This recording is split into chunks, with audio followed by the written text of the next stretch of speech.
পশ্চিমবঙ্গের শাখা প্রশাখা বিস্তার করছে আসাদউদ্দিন ওয়াইসির মিম। আর তাদের হাত শক্ত করছে কে জানেন? এজেইউপির চেয়ারম্যান হুমায়ুন কবির।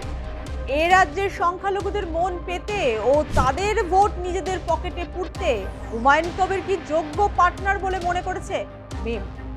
এ রাজ্যের সংখ্যালঘু অধ্যুষিত জেলাগুলিকে টার্গেট করেছে মিম, বিশেষ করে মালদা মুর্শিদাবাদ জেলা। পশ্চিমবঙ্গে নিজেদের জমি পেতে হুমায়ুন কবিরই মিমের আশা ভরসা। আর তাই ২৬-এর বিধানসভা ভোটে হুমায়ুন কবিরের এজেইউপির সঙ্গে গাঁটছড়া বেঁধে তাদের টার্গেট পূরণ করতে চাইছে। এ রাজ্যে কিসের লক্ষ্যে ঝাঁপাতে চাইছে মিম? তেলেঙ্গানার আঞ্চলিক এই দলের কেন পশ্চিমবঙ্গের শাখা বিস্তারের প্রয়োজন? তবে কি এ রাজ্যের মুসলিম ভোটে ফাটল ধরিয়ে মুসলমান প্রধান একটি দল গড়ে সংখ্যালঘুদের একাট্টা করতে চাইছেন আসাদউদ্দিন ওয়াইসি? এ রাজ্যের মূল প্রেক্ষাপটে যদি মিম অবতীর্ণ হয়, তাহলে হুমায়ুন কবির, নওশাদ সিদ্দিকীদের ধ্যান ধারণার কি হবে? বিহারে ভোটে ৫টি আসন পেয়ে তাক লাগিয়ে দিয়েছে ওয়াইসির মিম। কংগ্রেস বিজেপির প্রবল হাতেও তৃতীয় দল হিসেবে বিহারে ৫টি আসন জেতা মুখের কথা নয়। বিহারে মিম ২০টি আসনে লড়ে ৫ লাখের বেশি ভোট পেয়েছে। আর এই ভোট যে মুসলিমদের তা বলার অপেক্ষা রাখে না। বিহারের পর এবার মিমের টার্গেট পশ্চিমবঙ্গ। বিহারে যেসব জায়গায় মিম সাফল্য পেয়েছে তার মধ্যে অন্যতম কিষানগঞ্জ। আর কিষানগঞ্জের লাগোয়া পশ্চিমবঙ্গের উত্তর দিনাজপুর জেলা। এখানে মুসলমান ভোট প্রায় ৪৫%। উত্তর দিনাজপুর দিয়ে শুরু করে মিমের টার্গেট মালদা মুর্শিদাবাদের মতো সংখ্যালঘু অধ্যুষিত জেলায় পায়ের তলার মাটি শক্ত করা। পশ্চিমবঙ্গে ২৯৪ আসনে ৮০ থেকে ৯০ আসনে মুসলমানদের ভোট গুরুত্বপূর্ণ। গত লোকসভা নির্বাচনে দেখা গেছে যে সব আসনে মুসলমান সম্প্রদায়ের ভোট নেই বললেই চলে, সেখানে বিজেপি ভালো ফল করেছে। আর মুসলিম ভোট গেছে তৃণমূল ও বাম কংগ্রেসের ঝুলিতে। আর তাই ২৬-এর বিধানসভা ভোটে মুসলিম অধ্যুষিত এলাকাগুলিকে টার্গেট করেছে মিম। সূত্র বলছে, মিম যদি প্রার্থীর সংখ্যা বাড়ায়, তাহলে মুসলিম ভোট কাটতে সক্ষম হবে তারা। আর তাই মিম একা নয়, ২৬-এর বিধানসভা ভোটে হুমায়ুন কবিরের সঙ্গে জোট বেঁধে বাংলার মাটিতে বীজ রোপণ করতে চাইছে তারা।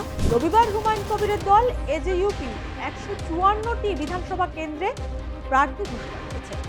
আর এই দিনই রাজ্যের শাসক দলকে বিধে হুমায়ুনের দলের সঙ্গে জোট বেঁধে পশ্চিমবঙ্গে লড়ার কথা জানান মিম প্রধান আসাদউদ্দিন ওয়াইসি। ওয়াইসি বলেন, হুমায়ুনের দলের সঙ্গে জোট বেঁধে আমরা পশ্চিমবঙ্গে লড়ব।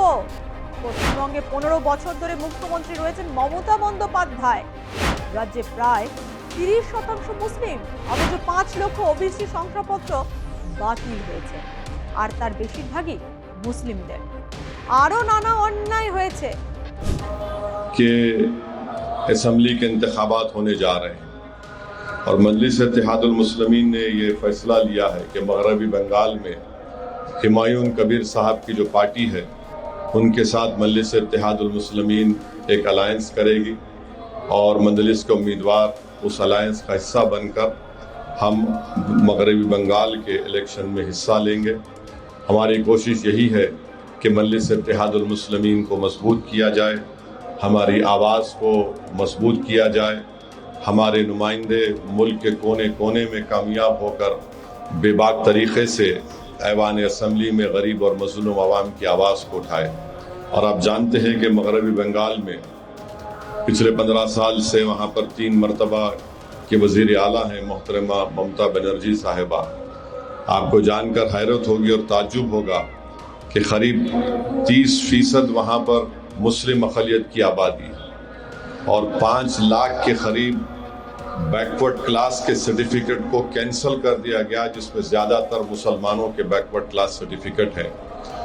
बहुत से नाइंसाफ़ियों की कहानियाँ और दास्तानें भी हैं, जो ये लोग सिर्फ सेकुलरिज्म के नाम पर वोट तो हासिल करते हैं, मगर जहाँ पर मजलिस हिस्सेदारी की बात करती है, जहाँ पर मजलिस शराकतदारी जमहूरियत की जो बात हमारे बुजुर्गों ने की थी उसको अमल करने का मुतालबा करती है, तो इनको बड़ी तकलीफ हो जाती है।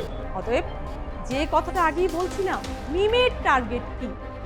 ২৯ রাজ্যে খালি কেরল, আসাম, কাশ্মীর ও তেলেঙ্গানায় সংখ্যালঘু প্রধান 4টি বড় আঞ্চলিক দল রয়েছে।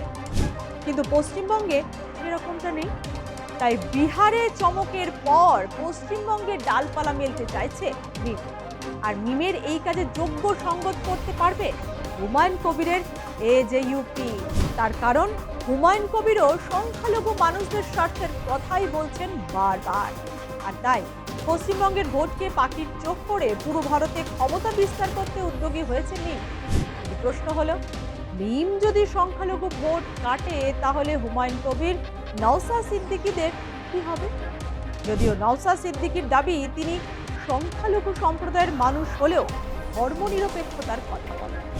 তাই সিপিএম এর সঙ্গে জোট বেঁধে লড়াইয়ের ময়দানে। কিন্তু এখানেও লেগেছে গোল।